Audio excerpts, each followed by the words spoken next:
retraité Navy SEAL, est retourné à une ville de montagne oubliée avec rien sauf un passé blessé et un berger allemand loyal à son côté. Quand des voyous locaux ont essayé de les briser, blessant le chien et les menaçant sa maison, ils ont cru que le silence signifiait faiblesse. Ils avaient tort.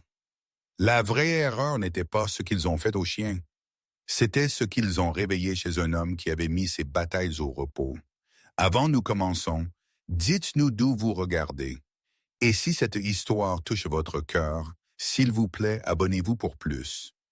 L'hiver s'était déjà installé dans les montagnes, pressant l'air froid contre une ville oubliée où des routes de terre rouge, des pins patinés et une enseigne de bar clignotante se tenaient à la place de la loi.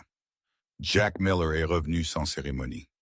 35 ans, récemment libéré des Navy SEALs, il a conduit en ville dans une camionnette cabossée qui cliquetait comme elle avait survécu trop pour se plaindre plus. Jack était grand, aux épaules larges, et construit maigre plutôt que volumineux, le genre de force façonnée par la répétition et la retenue. Ses cheveux foncés étaient coupés courts dans une habitude qu'il n'avait jamais pris la peine de briser, et une barbe soigneusement taillée encadrait un visage marqué par des pommettes saillantes et des yeux qui s'attardaient rarement sur quoi que ce soit longtemps.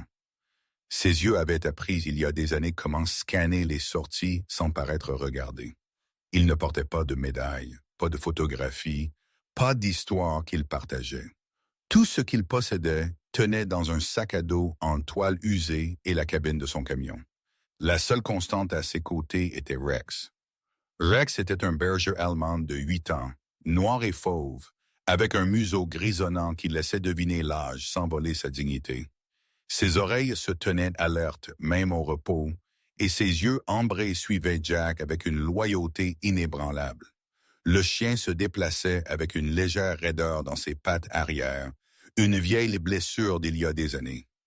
Mais sa posture restait fière, protectrice, comme s'il gardait un poste dont seul lui se souvenait. Rex avait été là à travers des nuits sans sommeil, à travers des silences qui pressaient plus lourdement que des coups de feu. Il n'était pas juste un chien, il était ce qui maintenait Jack ancré. Jack a emménagé dans la petite cabane que ses parents avaient laissée derrière, à moitié avalée par les arbres et le temps. Le toit fuyait, le chauffage gémissait. La nuit, le vent se glissait à travers les planches comme des souvenirs murmurés. Jack prenait tout travail qu'il pouvait, réparant des clôtures, transportant de la ferraille, déchargeant des camions à l'aube. Il ne se plaignait pas. Il n'expliquait pas. Il travaillait juste, payé en espèces, et rentrait chez lui auprès de Rex. Il n'a pas fallu longtemps pour que la ville le remarque, non pas parce qu'il causait des problèmes, mais parce qu'il ne réagissait pas comme les hommes étaient censés le faire. Logan Crow l'a remarqué en premier. Logan était épais de la poitrine et du cou, son corps construit pour l'intimidation plutôt que l'endurance. Ses cheveux étaient plaqués en arrière avec trop de confiance, et un sourire permanent tirait au coin de sa bouche comme s'il y appartenait. Il portait des bottes chères qui ne touchaient jamais la terre, et une veste en cuir même à l'intérieur, comme s'il était toujours prêt à rappeler aux autres qui il était. Logan riait fort, buvait beaucoup, et s'assurait que tout le monde savait que la ville tournait autour de lui. Des hommes comme Logan sentaient l'immobilité comme les requins sentent le sang.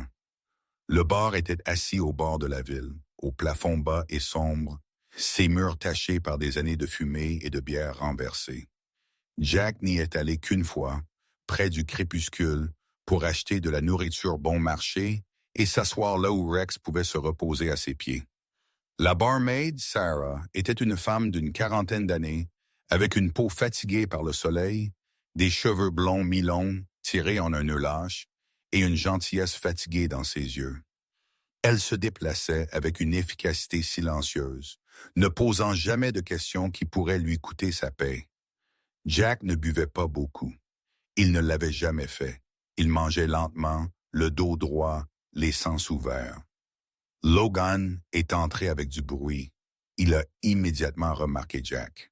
La façon dont l'homme était assis, le chien à ses pieds, le calme qui ne correspondait pas à la pièce. Les amis de Logan ont ri quand il a ri. Des chaises ont grincé quand il s'est approché. « Eh bien, regardez ça, a dit Logan, la voix dégoulinante d'amusement. Le nouveau venu pense que c'est son salon. » Jack n'a pas répondu. Rex a levé la tête, les oreilles en avant. Logan s'est penché plus près, le souffle lourd d'alcool. Une ville comme celle-ci mâche les hommes silencieux. Quand Rex s'est levé et s'est placé entre Logan et Jack, Logan a gloussé et a donné un coup de bibine à un tabouret voisin, le faisant s'écraser dans la jambe de Rex. Le chien a gémi mais n'a pas bondi. Il a tenu bon. La main de Jack s'est serrée en un point sous la table. Chaque instinct criait une réponse. Chaque muscle se souvenait comment. Mais Jack est resté immobile. La pièce est devenue silencieuse, regardant. Jack s'est levé, et payé son repas, et est parti sans un mot. Dehors, il s'est agenouillé à côté de Rex, vérifiant la jambe avec précaution, murmurant des assurances d'une voix basse et stable. Logan a regardé depuis l'embrasure de la porte, souriant. Cette nuit-là, alors que Jack et Rex rentraient dans le froid, Jack le sentit. Le changement. Le moment où le silence a cessé d'être une protection et est devenu une permission. Au bout de la rue, le camion de Logan tournait au ralenti. Il s'est penché par la fenêtre, les yeux brillants. « Dans cette ville, a dit Logan doucement, je suis la loi. Toi et ce chien. Tôt ou tard, vous vous agenouillerez. » Jack n'a rien dit. Mais Rex a grogné, et pour la première fois depuis son retour à la maison, Jack a su que le silence ne durerait pas. Le matin est venu pâle et impitoyable.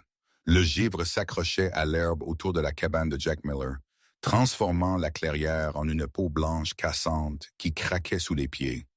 À l'intérieur, le chauffage cliquetait faiblement, toussant de l'air qui n'atteignait jamais vraiment la chaleur. Jack était assis sur le bord de son lit étroit, ses bottes déjà mises, les coudes posés sur ses genoux, regardant dans le vide.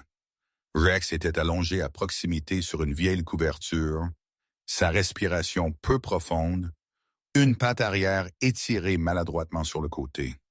Dans la lumière grise, la blessure semblait pire.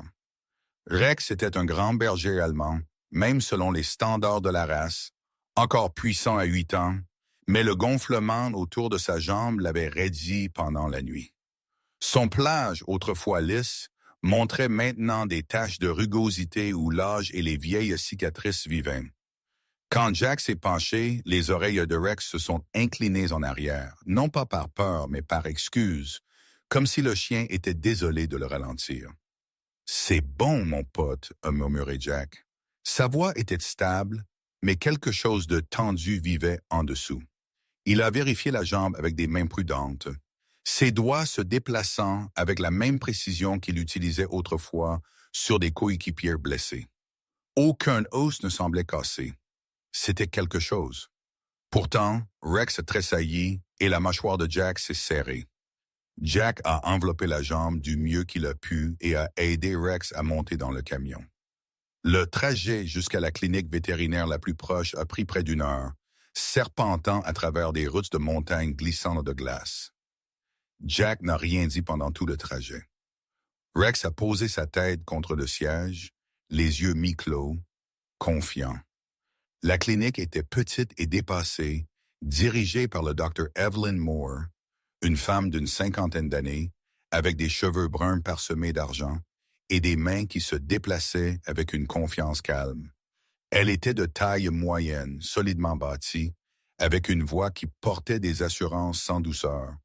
Elle a posé peu de questions, mais quand Jack a mentionné que la blessure s'était produite près de sa maison, ses yeux se sont levés. Vif de compréhension, elle n'a pas parlé. « Des dommages au tissu mou », a-t-elle dit finalement. « Des contusions, il guérira. Mais il a besoin de repos. » Jack a hoché la tête. Le soulagement a desserré quelque chose dans sa poitrine. Il a payé en espèces qu'il pouvait à peine épargner.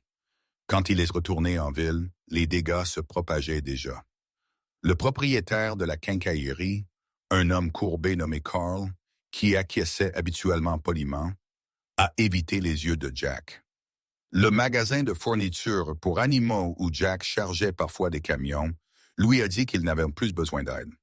Dans un restaurant sur la route principale, la serveuse, une femme mince aux yeux fatigués, a hésité avant de dire que le gérant avait pourvu le poste. À midi, Jack a compris. Logan Crow n'avait pas perdu de temps. Logan se déplaçait en ville comme si la propriété était déjà actée en son nom. Il n'avait pas besoin d'être partout. Son influence arrivait avant lui. Les gens ne haïssaient pas Logan autant qu'ils craignaient de devenir sa prochaine leçon. La peur les avait bien entraînés. Jack est retourné à la cabane ce soir-là, les mains vides et un silence plus lourd. Rex boitait à ses côtés, refusant de rester derrière. Jack l'a nourri avec soin, a mis de l'eau à ses côtés et s'est assis sur le sol, le dos contre le mur. Dehors, le vent s'est levé, faisant cliqueter les arbres comme des os. Cette nuit-là, Jack n'a pas dormi. Des souvenirs ont surgi, non pas des explosions, non pas des fusillades, mais des choses plus calmes, des décisions prises sous pression, des moments où la retenue a sauvé des vies, des moments où l'hésitation leur a coûté. Il avait laissé ce monde derrière lui, juré qu'il ne vivrait plus jamais par la violence. Il était venu ici pour le calme, pour la simplicité, pour la paix. Mais la paix, apprenait-il, n'existait pas là où la peur régnait. Le coup suivant est venu 2 nuits plus tard. La pluie a fouetté les montagnes sans avertissement, froide et implacable. Jack s'est réveillé au faible gémissement de Rex. Avant qu'il ne puisse atteindre la porte, Rex a filé devant lui dans la nuit. Jack a suivi, le cœur battant. La lumière du porche a révélé du sang sur le sol. Rex gisait près des marches, la poitrine haletante, une entaille fraîche le long de son flanc, la pluie lavant le rouge dans la terre. Aucun agresseur n'est resté, seulement de profondes empreintes de bottes pressées dans la boue, familières par leur forme et leur taille. Jack s'est agenouillé, soulevant Rex avec des bras tremblants. Le corps du chien était lourd, mou contre lui, mais sa queue a frémi faiblement. Un signe de confiance qui a coupé plus profondément que n'importe quelle blessure. Jack l'a porté jusqu'au camion, la pluie s'infiltrant à travers sa veste, son souffle maintenant irrégulier, la discipline se fissurant. Il a conduit la même route de montagne à nouveau, les phares fendant l'obscurité, une main agrippant le volant, l'autre stabilisant Rex. À la clinique, le docteur Moore a travaillé rapidement. Point de suture, bandage, efficacité silencieuse. Quand ce fut fait, elle a posé une main sur l'épaule de Jack. « Vous ne pouvez pas continuer à prétendre que cela s'arrêtera tout seul, » a-t-elle dit. Non pas méchamment, juste la vérité. Jack a hoché la tête, les yeux brûlants. Quand il est sorti, la pluie avait ralenti jusqu'à une bruine. Il s'est appuyé contre le camion et a laissé sa tête tomber en avant. Pour la première fois depuis qu'il avait quitté les équipes, Jack a pleuré. Pas fort, pas brisé, pas juste des larmes silencieuses glissantes sur un visage qui avait gardé pire à l'intérieur trop longtemps. Les jours suivants se sont mélangés. Jack a vendu des outils, a sauté des repas et est resté à la maison avec Rex. Logan n'est pas apparu en personne. Il n'en avait pas besoin. Son message avait été délivré assez clairement. Un après-midi, Jack est entré à nouveau dans le bar, non pas pour boire, mais pour demander du travail. Sarah se tenait derrière le comptoir, essuyant des verres. Elle a levé les yeux, a remarqué les bandages de Rex et a soupiré doucement. Sarah était grande et mince, ses mouvements délibérés. Ses cheveux blonds maintenant parsemés de gris précoces qu'elle ne prenait pas la peine de cacher. Des années d'écoute l'avaient façonnée. Elle savait quand parler et quand le silence importait plus. « Tu devrais partir », a-t-elle dit doucement, lui glissant une tasse de café qu'il n'avait pas commandée. « Cette ville mange les hommes comme toi. » Jack a rencontré son regard. « Je ne fuis pas. » Elle l'a étudié un long moment. Puis elle a secoué la tête, le dernier qui a essayé non plus. Jack n'a pas demandé qui. Il savait déjà comment ces histoires se terminaient. Cette nuit-là, Jack était assis aux côtés de Rex, la respiration du chien lente et régulière maintenant. Jack a posé une main sur sa fourrure, sentant la chaleur, la vie, la confiance. Il a pensé à toutes les fois où Rex s'était tenu entre lui et l'obscurité, sans question. Le silence les avait trahis. Jack s'est levé, est allé au vieux coffre au fond de la cabane et l'a ouvert. À l'intérieur se trouvaient des choses qu'il n'avait pas touchées depuis sa libération. Des gants usés, des photographies fanées, un drapeau américain plié. Pas d'armes, des souvenirs. Il l'a refermé. Dehors, un moteur a grogné au loin, puis s'est estompé. Jack se tenait dans l'embrasure de la porte, regardant dans l'obscurité. À partir de ce moment, il a su une chose avec une clarté absolue. Quoi qu'il vienne ensuite, il ne laisserait plus Rex saigner pour sa retenue. L'invitation est venue sans papier ni témoin. Elle est arrivée comme les menaces le faisaient toujours dans les villes comme celle-ci. Par implication, timing et peur. Jack Miller en a entendu parler de 3 personnes différentes qui n'avaient jamais eu l'intention de lui dire quoi que ce soit. Un mécanicien qui a soudainement fermé tôt. Une femme à l'épicerie qui a baissé les yeux trop vite. Sarah, derrière le bar, qui a arrêté d'essuyer un verre à mi-geste et a dit seulement « Il se rassemble à l'ancien entrepôt de fret ce soir. » L'entrepôt était situé au-delà de la ligne de chemin de fer.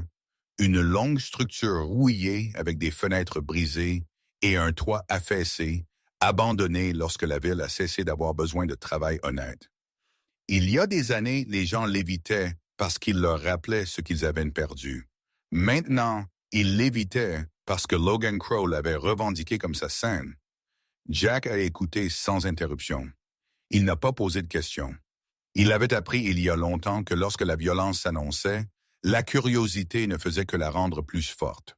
Au crépuscule, les nuages traînaient bas sur les montagnes, transformant le ciel en la couleur du vieil acier. Jack s'est déplacé lentement, méthodiquement. Il a vérifié les bandages de Rex, les ajustant avec des mains prudentes. Le chien avait suffisamment guéri pour se tenir debout, bien que la raideur persistait dans ses mouvements. Rex était plus mince maintenant, son pelage autrefois épais terni par la douleur et l'âge, mais ses yeux étaient toujours vifs. Quand Jack s'est agenouillé pour rencontrer son regard, la queue de Rex a frappé une fois contre le sol. « Tu restes prêt », a dit Jack doucement. Pas un commandement, une promesse. Ils ont marché au lieu de conduire. Jack ne voulait pas de bruit, pas d'attention. La route de terre a craqué sous ses bottes, chaque pas mesuré.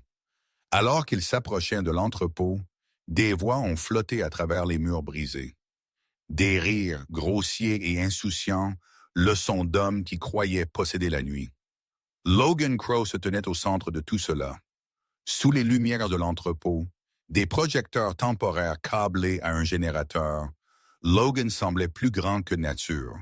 Il portait une veste sombre tendue sur ses épaules, des bottes largement posées, le menton levé comme s'il défiait le monde d'objecter. Sa barbe était épaisse et délibérément négligée, encadrant une bouche qui souriait trop facilement. Il prospérait en étant observé. Autour de lui se tenaient 5 autres hommes. Aucun ne semblait particulièrement dangereux seul. Ensemble, ils s'inclinaient vers la cruauté pour la confiance. Logan a repéré Jack immédiatement. « Eh bien, regardez qui a trouvé son chemin hors des bois et appelé Logan. Je commençais à penser que tu avais appris ta place. » Jack a avancé dans la lumière et s'est arrêté. Rex s'est avancé devant lui instinctivement, plaçant son corps entre Jack et les autres. Un faible grognement a roulé de la poitrine du chien, retenu mais indéniable. Le sourire de Logan s'est accentué. Toujours caché derrière le chien, la voix de Jack, quand il a parlé, était calme. Cela se termine ce soir. Des rires ont éclaté. Logan a fait un geste paresseux et un des hommes s'est avancé. Il était grand et mince, avec un crâne rasé et des yeux nerveux. Il tenait un morceau de tuyau métallique lâchement, prétendant une confiance qu'il n'avait pas. Avant que Jack ne puisse bouger, l'homme a bondi, non pas sur Jack, mais sur Rex. Le son que Rex a fait quand le tuyau a frappé n'était pas fort. C'était pire que ça. Un son brut, brisé qui a coupé net la retenue. Quelque chose à l'intérieur de Jack a craqué, non pas en rage, mais en clarté. Il a bougé. Les moments suivants se sont déroulés trop vite pour que les hommes qui regardaient comprennent. Jack a comblé la distance en 3 pas, attrapant le poignet de l'agresseur à mi-swing, tordant juste assez pour briser la prise sans casser l'os. Le tuyau a cliqué sur le béton. Jack a redirigé l'élan, utilisant le poids de l'homme contre lui, le laissant tomber durement. Aucun mouvement inutile, aucune hésitation. Un autre homme s'est précipité, les poings balançant sauvagement. Jack a esquivé, bloqué, et l'a envoyé au sol d'un coup contrôlé à l'épaule qui a mis fin au combat avant qu'il ne commence. Logan a reculé d'un pas, le choc clignotant sur son visage. Jack ne l'a pas poursuivi. Il s'est tourné à la place vers Rex, s'agenouillant rapidement, vérifiant les blessures. Le chien tremblait, mais est resté debout, pressant sa tête contre la poitrine de Jack. Jack a brièvement posé son front contre celui de Rex, se recentrant. Puis il s'est levé. Les hommes restants ont hésité. Aucun n'a avancé. La voix de Logan s'est élevée, vive d'humiliation. « Tu penses que ça fait de toi quelque chose? Tu penses que tu as gagné? » Jack l'a finalement regardé pleinement. Ses yeux étaient instables, illisibles. « Je ne suis pas ici pour gagner, » a dit Jack. « Je suis ici pour arrêter ça. » Logan a ricané. « Tu pourrais me tuer tout de suite. C'est ce que vous faites, vous autres, n'est-ce pas? » Jack a fait un pas de plus, puis un autre. Il s'est arrêté à portée de bras. « Je pourrais, » a dit Jack simplement, « mais je ne le ferai pas. » Le silence qui a suivi était lourd, inconfortable. Logan a cherché sur le visage de Jack le doute, la faiblesse, tout ce qu'il pourrait exploiter. Il n'a rien trouvé. Jack s'est détourné. Derrière lui, Logan a crié quelque chose, une insulte, une menace, mais elle est tombée à plat. La foule qui s'était rassemblée au bord de l'entrepôt n'a pas applaudi. Ils ne sont pas intervenus. Ils ont regardé, les visages pâles, alors que Jack sortait avec Rex à ses côtés. Au matin, l'histoire avait déjà changé. Les gens chuchotaient. Ils comparaient ce qu'ils avaient vu à ce qu'ils avaient cru. Un homme qui pouvait détruire Logan avait choisi de ne pas le faire. Ce détail les a plus déstabilisés que la violence n'aurait jamais pu le faire. Logan n'a pas montré son visage pendant des jours. Jack est retourné à la cabane, à la lente récupération de Rex, à une vie qui était encore incertaine, mais plus silencieuse de la même manière. Quelque chose avait changé, non pas extérieurement, mais en dessous. Cette nuit-là, Jack s'est tenu sur le porche, la main posée sur le dos de Rex, écoutant le vent bouger à travers les arbres. Il savait que ce n'était pas fini. Les hommes comme Logan ne disparaissaient pas parce qu'ils étaient épargnés. Ils disparaissaient parce qu'ils étaient exposés, et l'exposition, Jack le savait, arrivait. La ville s'est réveillée différemment après la nuit à l'entrepôt. Ce n'était pas plus fort ou plus lumineux ou soudainement courageux, mais quelque chose avait changé sous la surface, comme le gel commençant à craquer sous le soleil matinal. Les gens s'attardaient plus longtemps aux portes. Les conversations se sont interrompues quand Jack Miller passait, non pas par peur cette fois, mais par reconnaissance. Ce qu'ils avaient vu ne pouvait pas être oublié. Jack le sentait partout. À l'épicerie, la commis, une femme âgée aux mains prudentes et aux cheveux gris-fer, a enregistré ses articles et a doucement glissé un sac de friandises pour chien sur le comptoir sans le lui faire payer. À la station-service, un homme que Jack connaissait à peine a hoché la tête une fois, fermement, comme s'il scellait un accord tacite. Même Sarah, derrière le bar, se déplaçait avec une nouvelle assurance quand Jack venait prendre un café, ses épaules n'étant plus voûtées comme si elle se préparait à un impact. Sarah avait toujours été posée, mais maintenant il y avait de la résolution dans sa posture, grande et mince, avec une peau burinée par le soleil et des cheveux blonds tirés en un chignon bas. Elle avait l'air de quelqu'un qui avait appris l'endurance à la dure.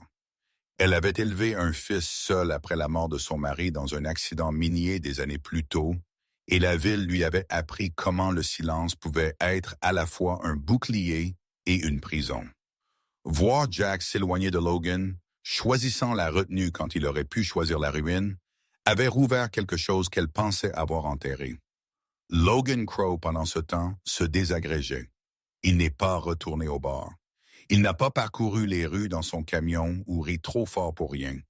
Au lieu de cela, il s'est terré dans sa maison louée au bord de la ville, les stores tirés, les présents rétrécissants. Les hommes qui le suivaient autrefois évitaient maintenant son nom. La peur avait soutenu le pouvoir de Logan, et la peur changeait de forme.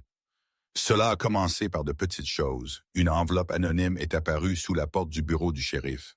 Reçu, date, montant griffonné à l'encre inégale. Un téléphone prépayé a été laissé sur les marches de la mairie, rempli d'enregistrements de menaces et de paiements.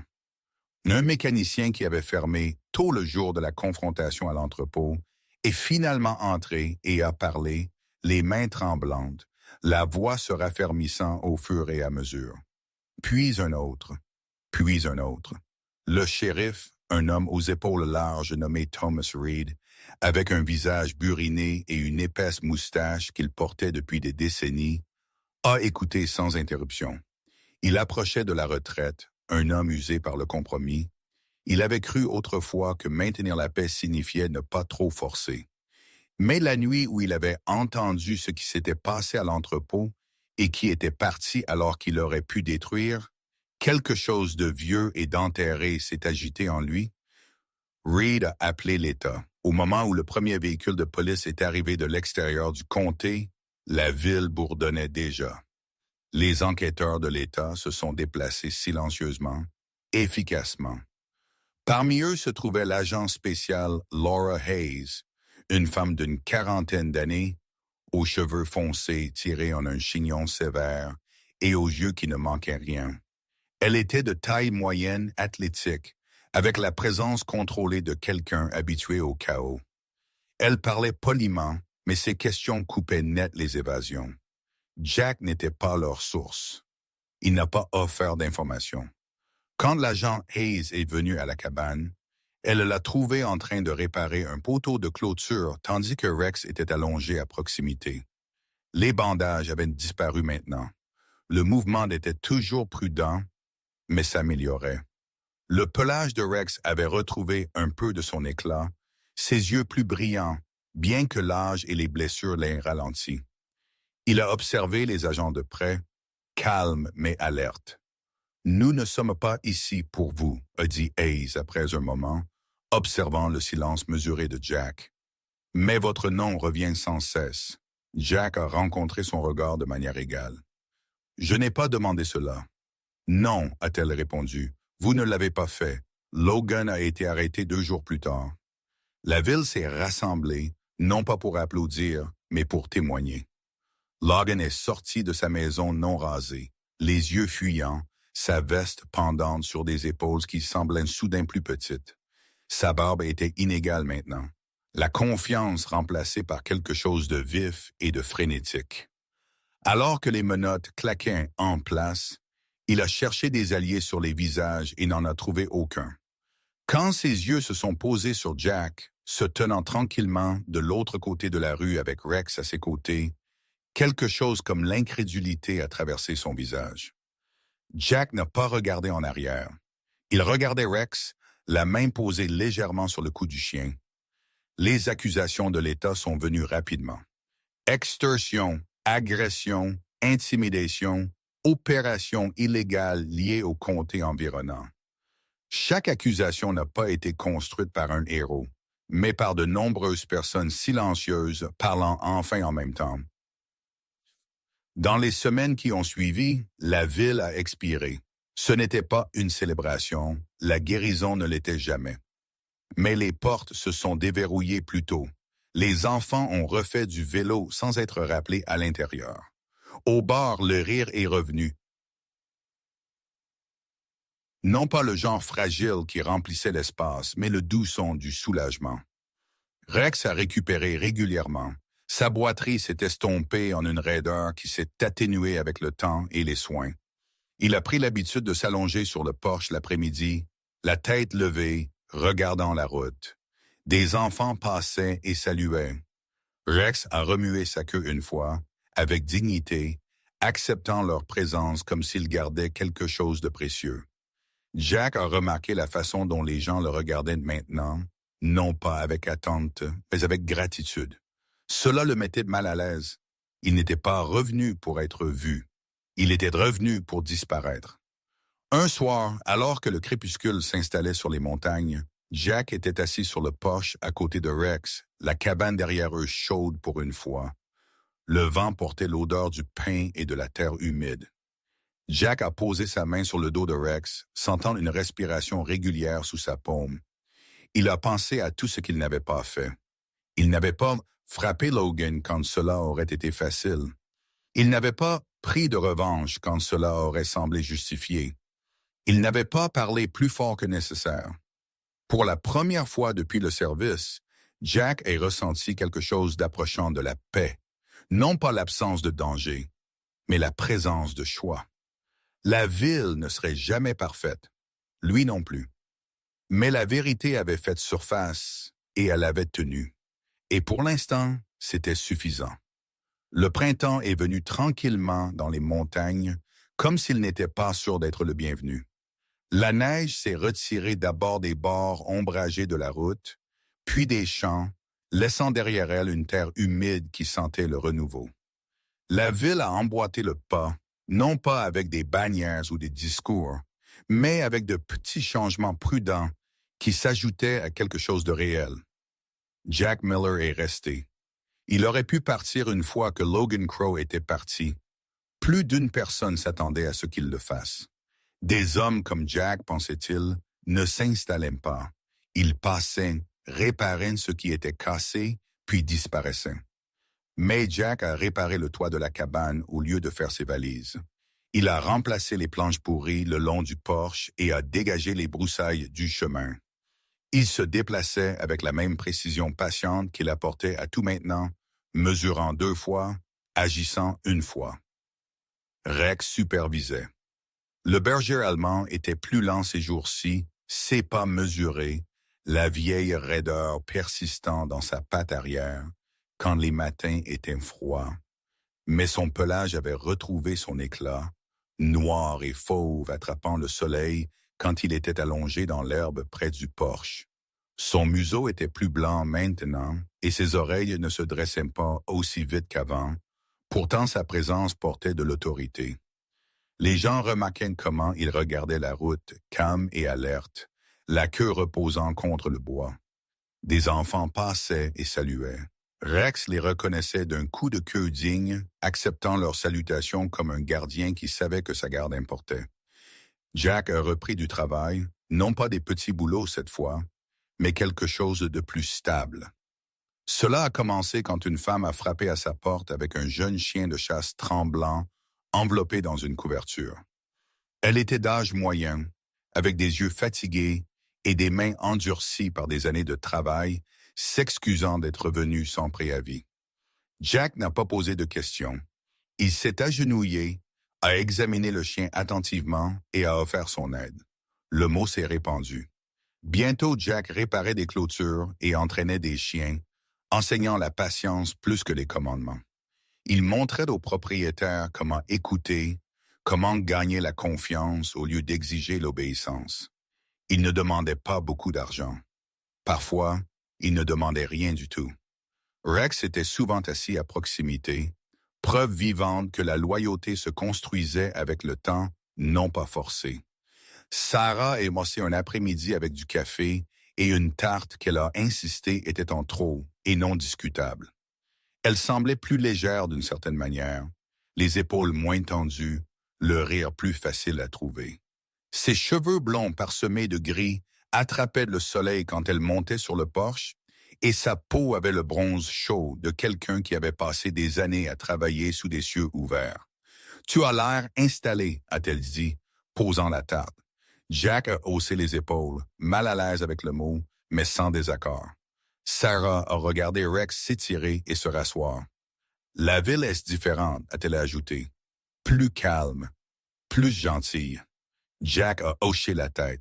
Il le sentait aussi. Pas parfait, jamais parfait, mais honnête. Le bar avait également changé. Sans l'ombre de Logan, il est devenu un endroit où les gens retournaient pour la chaleur plutôt que pour un refuge. Sarah le dirigeait avec une main plus ferme maintenant, n'ayant pas peur de dire non, n'ayant pas peur de demander de l'aide quand elle en avait besoin. Elle avait perdu son mari il y a des années, avait appris la résilience d'une manière différente de Jack, et quelque chose dans leur compréhension partagée n'avait pas besoin d'explication. Un soir, le shérif Thomas Reed s'est arrêté à la cabane. Il avait enlevé sa veste d'uniforme, portant un simple manteau à la place. Son visage buriné, marqué de quelque chose d'approchant du soulagement. La retraite approchait maintenant, moins comme une évasion et plus comme un passage de témoin à une ville enfin prête à se défendre.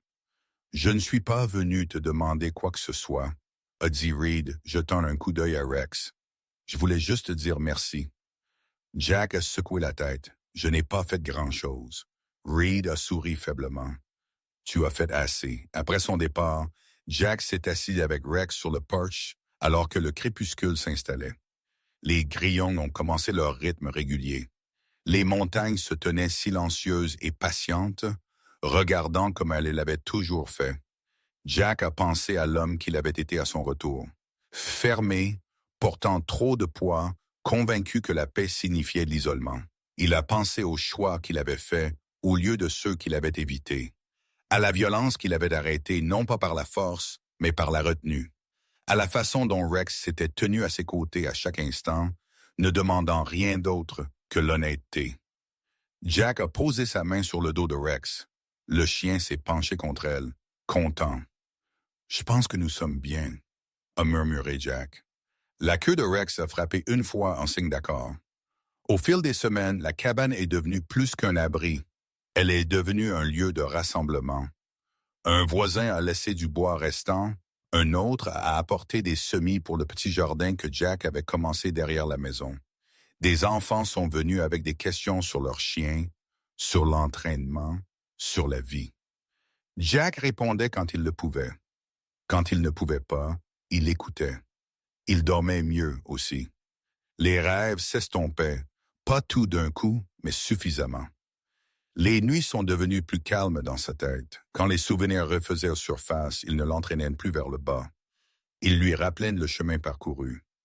Un après-midi tardif, Jack se tenait au bord de la clairière, regardant Rex accueillir une paire de chiens sauvés dont les propriétaires les avaient amenés pour l'entraînement. Rex se déplaçait avec précaution, patiemment, la queue basse mais accueillante. Les chiens répondaient de la même manière, apprenant sans peur. Jack a senti quelque chose se déposer dans sa poitrine alors, une vérité simple, stable et chaude. Il n'avait pas besoin d'une grande maison. Il n'avait pas besoin de reconnaissance ou d'applaudissements. Il n'avait pas besoin de gagner. Il avait une maison qui ne demandait rien de plus que des soins. Une ville apprenant à se tenir ensemble et un chien qu'il avait choisi encore et encore à travers chaque calme et chaque tempête. Alors que le soleil plongeait derrière les montagnes, jetant de longues ombres sur la terre, Jack a fermé le portail et est retourné vers la cabane, Rex à ses côtés. Pour la première fois depuis de nombreuses années, Jack Miller a dormi toute la nuit. Pas d'alarme, pas de fantôme, juste le son du vent dans les arbres et un battement de cœur fidèle à la proximité, gardant la paix qu'ils avaient gagnée. Parfois, Dieu n'envoie pas de miracles enveloppés de lumière. Parfois, il les envoie enveloppés de silence. Un homme brisé, un chien blessé, une petite ville qui avait oublié comment se tenir debout. Jack n'a pas gagné en détruisant son ennemi. Il a gagné en refusant d'en devenir un. Et Rex n'a sauvé personne avec des dents ou la force. Il a sauvé une âme en restant, en faisant confiance, et en aimant sans condition. Dans nos vies quotidiennes, nous faisons face à des moments où le silence semble plus sûr que le courage, où s'éloigner semble plus facile que de tenir ferme. Mais cette histoire nous rappelle une vérité tranquille. Quand nous protégeons ce qui est bon au lieu de riposter, Dieu mène le combat que nous ne pouvons pas voir. Si cette histoire a touché votre cœur, partagez-la avec quelqu'un qui a besoin d'espoir aujourd'hui. Laissez un commentaire, dites-nous d'où vous regardez ou à qui cette histoire vous a rappelé. Abonnez-vous pour plus d'histoires de foi, de courage et de guérison. Que Dieu vous bénisse, vous protège et vous rappelle que même dans les plus petits endroits, des miracles se produisent encore.